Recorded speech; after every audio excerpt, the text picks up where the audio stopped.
Radio Noida लोकमंच 91.2 FM पर मैं विनोद शर्मा आपका स्वागत करता हूं।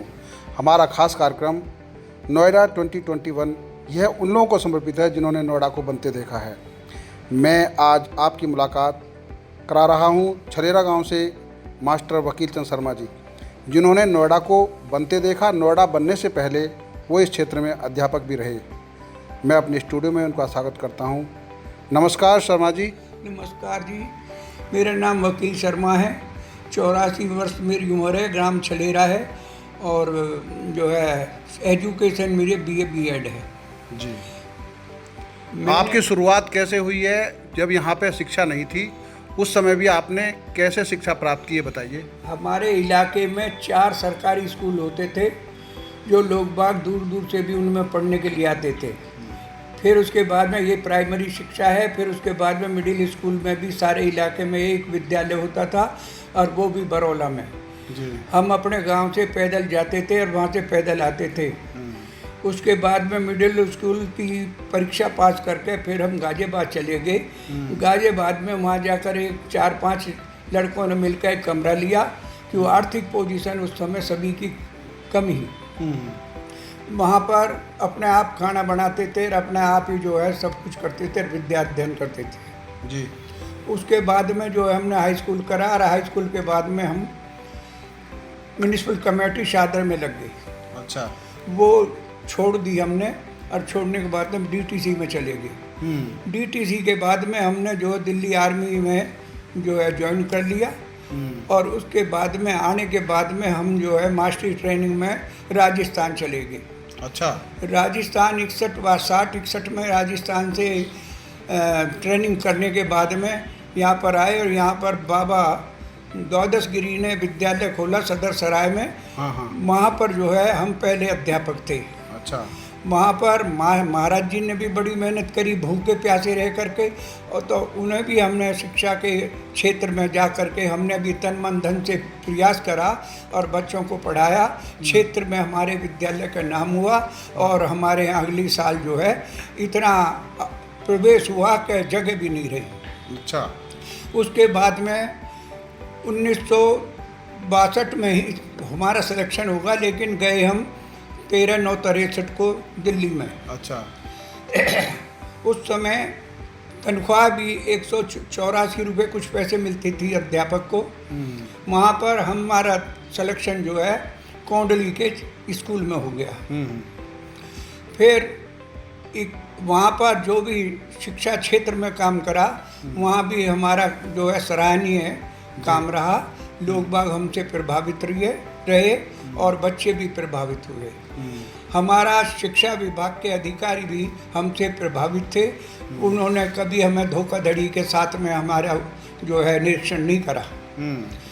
उसके बाद में कितने साल वहाँ पढ़ाया? वहाँ पर 38 साल पढ़ाया मैंने। अच्छा। 38 साल पढ़ाया। 2 बार अवार्ड लिए मैंने। और 2 बार अवार्ड लेने के बाद में जब रिटायर हुआ तो रिटायर होने पर वहाँ पर 1,500-2 हज़ार आदमी का गांव वालों ने और मास्टरों ने जो है भोजन दिया। सब प्रसन्नचित हुए और हमारे जोन के जितने अधिकारी थे लेकर चपरासी लेकर के अफसर तक वो सारे के सारे मेरे फंक्शन में जो है शामिल हुए। इतना सामान मुझे गिफ्ट में दिया गया कि शादी में भी कोई नहीं दे सकता। तो बात ऐसी है, वो तो शिक्षा विभाग का बात है। अच्छा, दूसरी बात एक और मैं पूछूंगा, जब यहाँ नोएडा नहीं था तब छलेरा गांव के लोग खरीदारी करने कहाँ जाते थे? छलेरा गांव से खरीदारी जाने के ज़्यादातर जाते गाजियाबाद संबंध रखता था। गाजियाबाद से लोग बाग, क्योंकि गांव में ऊँटों से सामान जाता था और ऊँटों से ही वहाँ से गांव में सामान आता था। ज़्यादातर लिंक जो है वो गाजियाबाद से था। अच्छा। शादरा कम था, गाजियाबाद ज़्यादा था, दादर दूर पड़ता था। और इधर ओखला की तरफ? ओखला नज़दीक था, लेकिन जमुना में पानी आने की वजह से वो छोटा बाजार था। जब नोएडा शुरू में आया तो नोएडा में शुरू में आपने क्या देखा उस समय जब नोएडा बन रहा था 1976 में? जब नोएडा यहाँ पर बन रहा था पहले तो यहाँ पर कीचड़ काचड़ थी। बारिश होती थी, लोग बाग जो पानी में जाते थे आते थे, तंग थे। लेकिन जब से नोएडा बसा है, जब से यहाँ पर जो है खरंजे भी और गली भी, पानी भी का भी साधन हो गया है, लेकिन उतना नहीं हुआ जो लोग बाग प्रशंसा करें। सारी जो है प्रशंसा के पात्र तो पार्टी ये है नहीं, मतलब पार्टी नहीं, सरकार, क्योंकि इन्होंने किसानों को बहुत ही गुमराह किया है।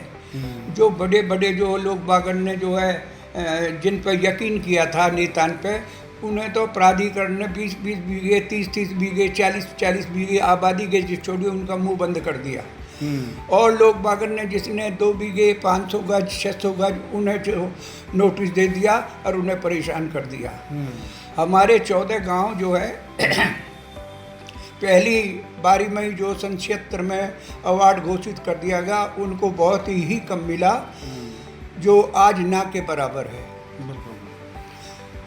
अच्छा, एक चीज़ बताओ, आपके गांव के ठीक सामने एक जीतगढ़ बोलते हैं जिसको अंग्रेज़ों के ज़माने का, और वो गोल्फ कोर्स में है आज के समय में, इसकी कहानी क्या है आपकी नज़र में जो आपने सुनी होगी बड़े बूढ़ों से? ऐसा है जी, हमारे बड़े बूढ़े जो लंबरदार आदमी थे जी, वो ये कहते थे, भैया हमने यहाँ पर पत्थर और मिट्टी ढोई है इसके बनाने में। अच्छा, यहाँ पर अंग्रेज़ों का, जैसा उन्होंने कहा कि यहाँ पर अंग्रेज़ों का और मराठों का युद्ध हुआ, हाँ, और मराठे यहाँ से हार गए और वो चले गए, और अंग्रेज़ों ने अपने जीत के यहाँ पर स्तंभ बना दिया। उस टाइम पे बहुत सी जगह जीतगढ़ बने हुए हैं, जैसे यहाँ पर तेलपता के पास में भी है, उसके बाद में जो बिलासपुर के वहाँ भी है।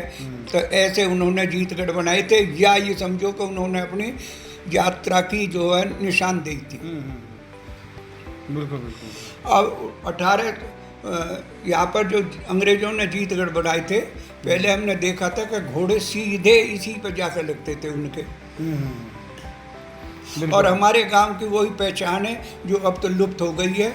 हम जब शादरे से आते थे तो कोंडली की पुल से ही हमें जीतगढ़ मिलता था, लेकिन अब वहाँ नहीं जा सकते, ना आ सकते।